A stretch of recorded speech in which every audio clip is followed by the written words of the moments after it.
Hello again. In this video I'm going to be creating a simple port scanner with Python using the socket module.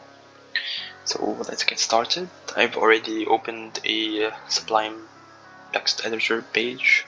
So let's import the socket module or library and let's specify our target. In this case it's going to be another Tryhackme room.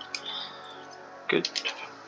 So let's create a for loop that will iterate over a range of numbers and probe them in the target, if that makes sense. So let's say for I in range 1 and so this is the number of TCP ports that will be that exist basically. So let's say s can equal to socket. Now we'll use the socket module.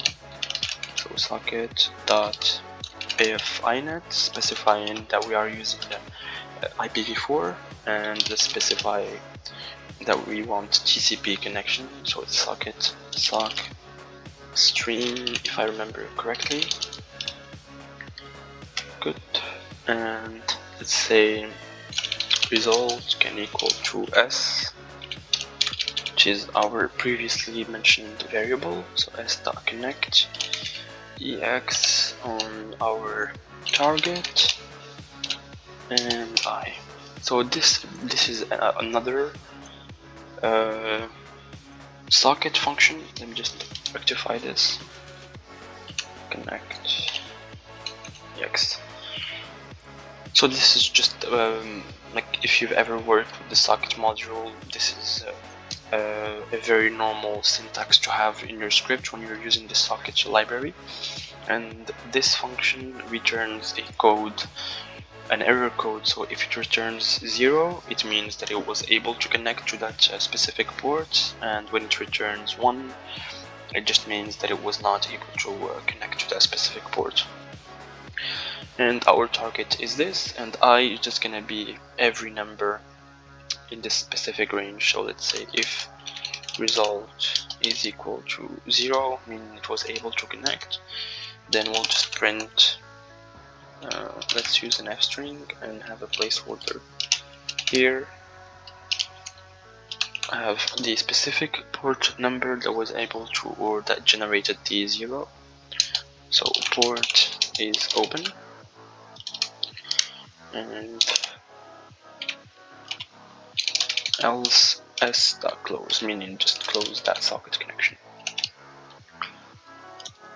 Alright. Okay, let's try to see if this will work. Python.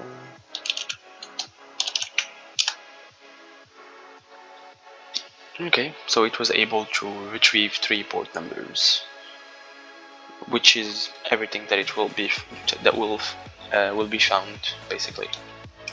Okay, and it does ask in the Tryhackme room what is the highest port number open on the target system. It's this one. Yeah, so let's just look at the code again. So we're importing the socket library, we're specifying our target, and we're just creating a for loop that will iterate over every port number, every TCP port number, because this is the number of TCP ports, 65,535 ports, and we are using the socket library here. These are specific functions. As I said, this returns a code.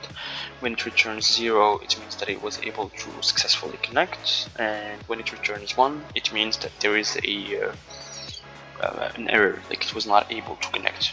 So in here we are saying that if the result of this connection is equal to 0, then we want to know the port number that generated the 0.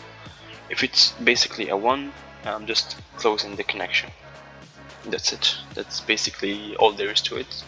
Very simple one. I mean, there are other ways to make it more complex and a better port scanner, but for now I'm just gonna stick with this since it works. Yep. Thank you for watching if you did watch this video, and take care.